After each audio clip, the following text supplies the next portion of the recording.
just started screaming and crying and telling him not to shoot me. And so we shot the girl. She shot her in the head in front of me. These subjects were not only going on a killing rampage, but they were going to destroy the school. They were going to burn the school. The Columbine High School massacre had a seismic impact on America.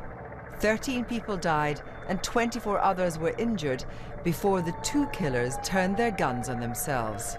I have to take this moment once again to hammer home to all the children of America that violence is wrong. The actions of teenagers Eric Harris and Dylan Klebold made Columbine a byword for the phenomenon of school shootings. That terrible day often cited as an inspiration for other attacks. In the aftermath of the tragedy, the parents of the two killers came in for fierce criticism. People asked, how could they not have known? How could they have missed the signs? Now, after 17 years, the mother of one of the two killers has broken her silence. The guilt I feel of even loving Dylan or feeling that way about him, knowing what he did and how he hurt other people.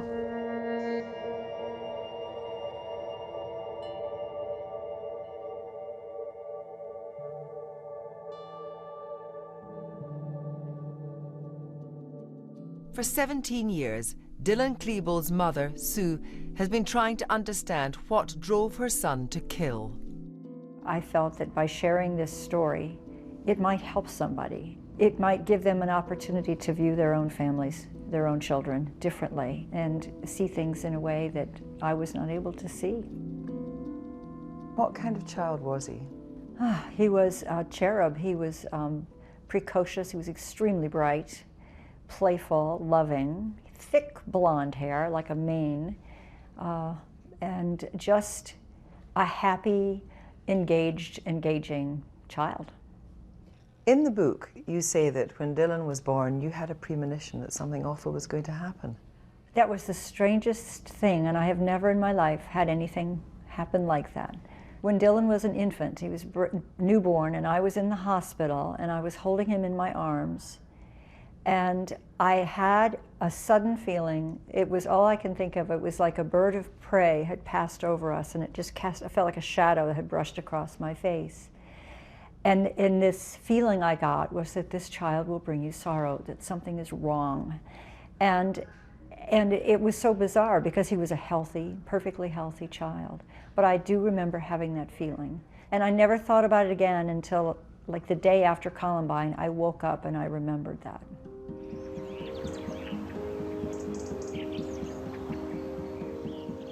Dylan Klebold lived in this house in the sandstone foothills of Jefferson County for almost a decade.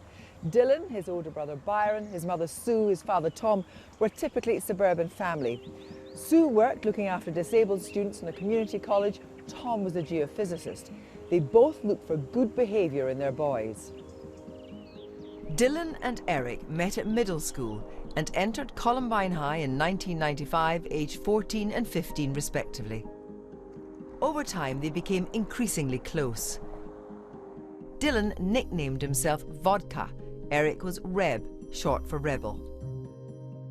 Eric Harris spent a bit of time at your house, but he was a friend of Dylan's for a while, and once you even gave him a job reference to it. I did. But what were your impressions of him? My impressions of Eric, for the most part, was that he was a perfectly normal, likable kid. The only time I ever saw Eric act in a way that I thought was inappropriate was at a soccer game, when they were both at a soccer game on a soccer team and their team lost. I thought, well, here's a moody kid who's just lost his cool, and you know, it wasn't anything that struck me as being dangerous.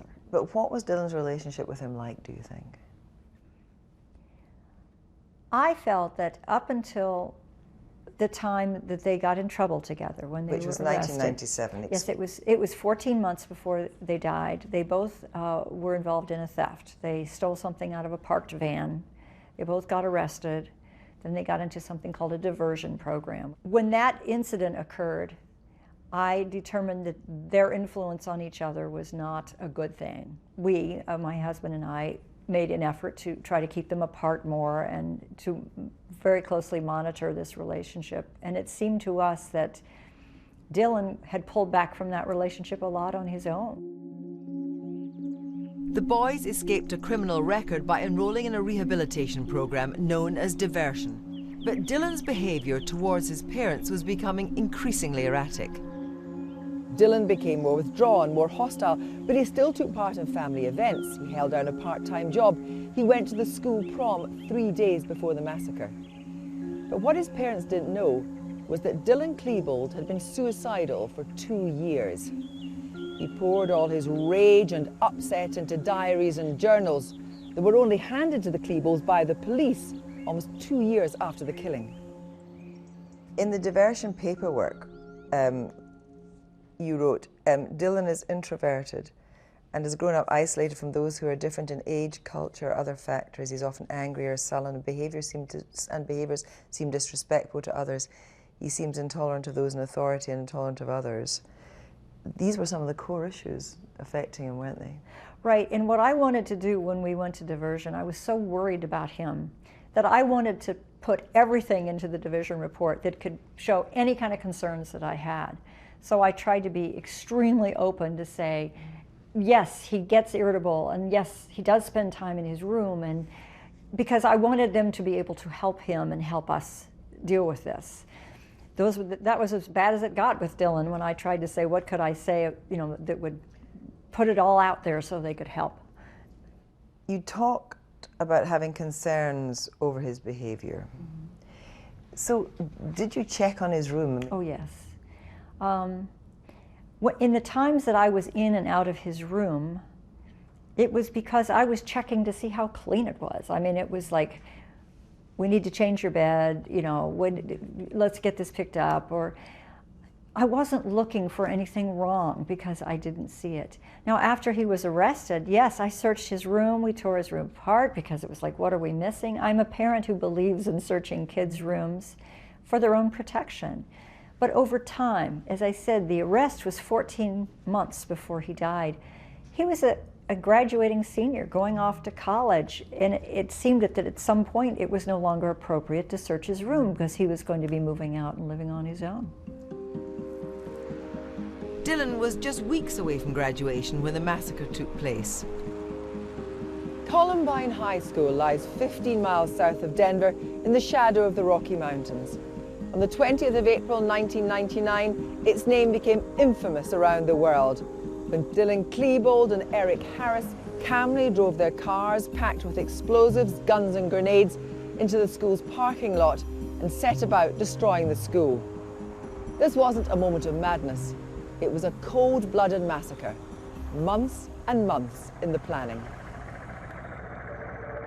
The suburban high school turned into a killing field. One by one, they extracted the dead and injured from the school. This teenager was rescued from an upstairs classroom. I've been a SWAT officer since 1980, and this was clearly the most devastating and traumatic scene that I've ever seen. I hope never to see it again.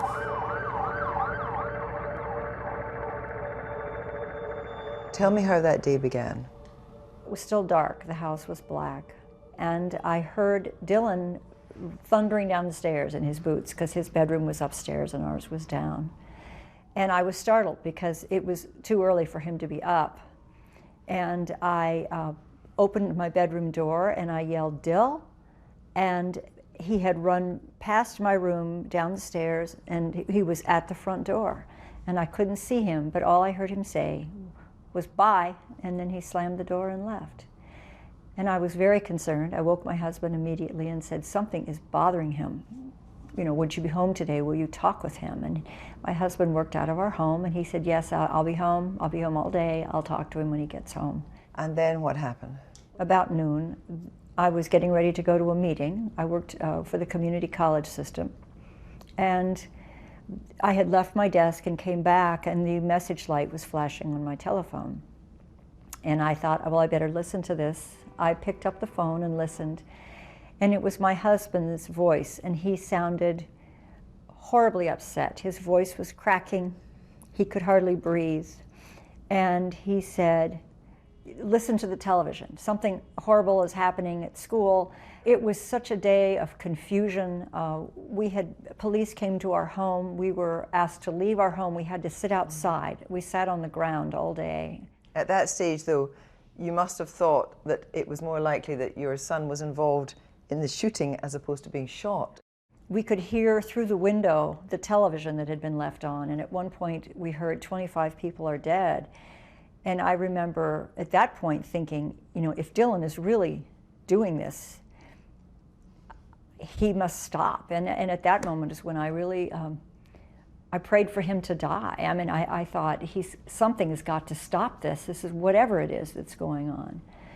It took me a very long time to believe, months to believe, that my son was actually responsible for killing and hurting people. Up until that time, I believe I was living in really an extreme state of denial, just saying he was there, but he didn't really kill anybody, or, you know, he wasn't what they're saying. It was Eric. Yes, it had to be Eric. What his parents were unaware of was that Dylan had hidden a sawn-off shotgun and ammunition in his bedroom. Police later said that Klebold and Harris had prepared 99 homemade explosive devices for use in the attack. It must have been a kind of very strange thing to compute, to know that between them, Dylan and Klebold and Eric Harris were going to blow up the whole school.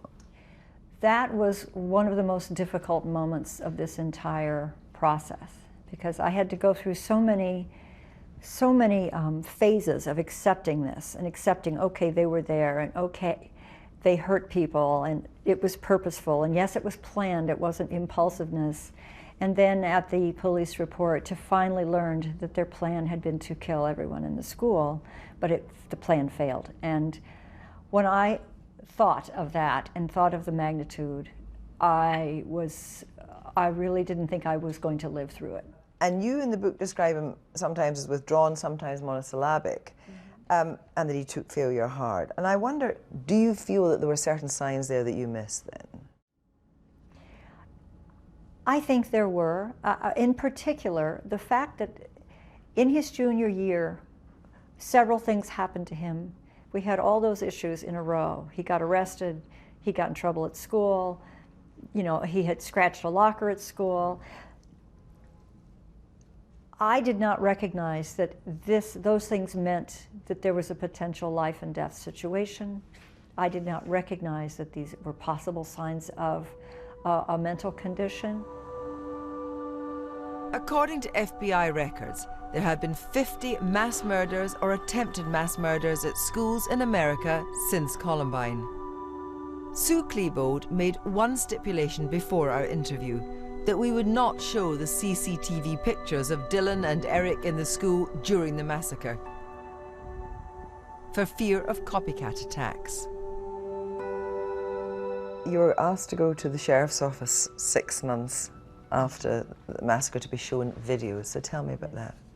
It was a collection of the two of them talking about what they were going to do and being horribly violent, hateful, and I remember when I saw that, I actually stood up. I thought I was going to be ill. I was such a shock because the person I was seeing on that film was not anybody I could recognize. It was not Dylan. But at that point, did you have to face up to the fact that he was equally responsible for Columbine? That was the moment, that was the day at which I learned that he was not an innocent bystander who happened to get involved. This was not an impulsive act. He prepared for this for a long period of time, and that he was equally involved in killing people and in saying horrible things to people before they died. In the aftermath of the massacre, you had support from friends, you had support from co-workers, but you also had a substantial firestorm coming at you. What sort of things happened? I remember being in a grocery store and paying with a check, and the checker recognized my name and asked me if I knew him, and I said yes, he was my son. And then she started saying, a very loud voice saying, this was the work of Satan, and and just like shouting at me, and I'm trying to bag my groceries and get out. I would turn on the radio and hear myself being discussed and called disgusting. And so these were just things that happened, and it created a feeling always of being watched, being judged. This instant decision about what had happened by people that didn't know. People want to believe that it's something as simple as this was bad parenting, because that's a comforting thought, because none of us want to believe that something like this could happen to us. And I think it made people feel safer to believe that we were all the things they wished we were, or perceived us to be, or imprinted on us, because then they would feel, well, this couldn't happen to me because I'm not like that. You also wrote to the victims' families. And I did do that, yes. One father did write back to us about a year later, which I was extremely grateful for, and wanted to meet us, and it was profoundly comforting to me and meant so much to me. I received a letter from the sister of one of the girls who had been shot. And then one of the mothers of one of the girls who had been killed also reached out and wanted to meet with me. And those things meant so much to me. I couldn't even begin to explain how it felt so wonderful to have them be gracious enough and brave enough to do that. Sue Klebold now believes that Dylan's suicidal years were a significant factor in the Columbine massacre. Since 1999, she has become increasingly involved in the issue of suicide prevention. She's written a book about the Columbine tragedy, A Mother's Reckoning, donating her profits to mental health charities. You say in the book, I should have listened more and lectured less. In all the years since I lost Dylan, I wish I had just said, you feel that way. Tell me about that some more. Tell me about how you feel. I think I had a tendency more to sort of lecture or tell him what to do, or to do what parents do. And I just wished that I had talked much less. You wrote in the book that it would have been better for the world had Dylan not been born, but it would not have been better for you. The guilt I feel of even loving Dylan or feeling that way about him, knowing what he did and how he hurt other people. But Dylan was my son, and knowing him did enrich my life. And I loved him, and he brought joy to me when he was alive. And since his death, I have found meaning in life by trying to find answers to understand why this happened and how this terrible thing came about. What do you wish that you had said to Dylan that morning when he ran out the house? Oh.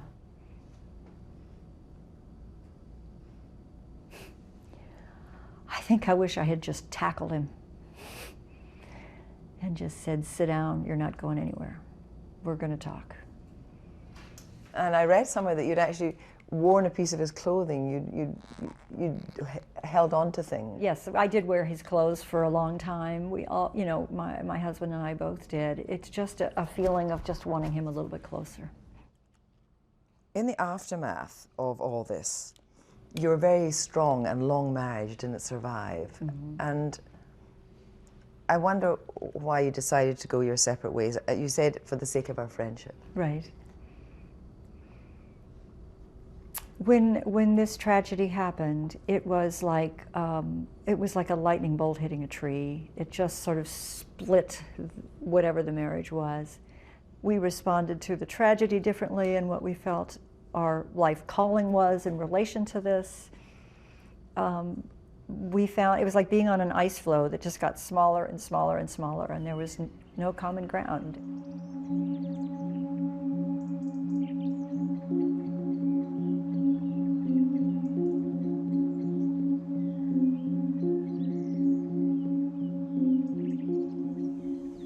The tragedy, which was at the time the worst school shooting in American history, cast a long shadow. Families were shattered, sons and daughters dead. One teacher murdered as he tried to protect students, and those who were shot that day and survived, some of them living with the most horrific wounds. Have you been to the memorial? I have. What happened when you went there? I've gone quite a few times. And what I do is I sit there and in my head I talk to the kids and to the teacher who's there. Without the rest of the world, without parents, lawyers, community. I just want them to know that I'm thinking of them.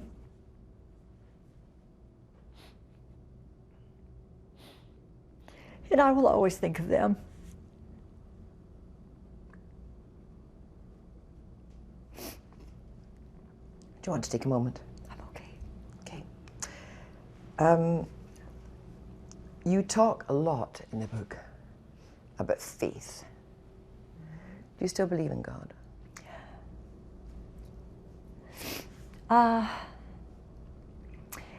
Not in the same way that I did before. But I wonder if you had religion before in a different way, or whether you believe there is an afterlife. I don't know. I go back and forth on that. And whether, if there is, you will see Dylan again. That's really what I'm asking. That is the one thing I have hoped for again and again, is that at some moment, either in this present life or in the transition or in the afterlife, that I must see him again. I'm hoping that I will see him again. Though, I mean, if you believe in good and evil or good and ill, you might, you know, you might be in a different place. I know. I know. I know. A lot of people are going to read this book, and they're going to read it, a lot of them in different ways, because it's going to mean a lot to different groups. So it's going to mean a lot to the victims' families, to the survivors, some of whom are still in a wheelchair. And what would you say to them? What do you say to them now?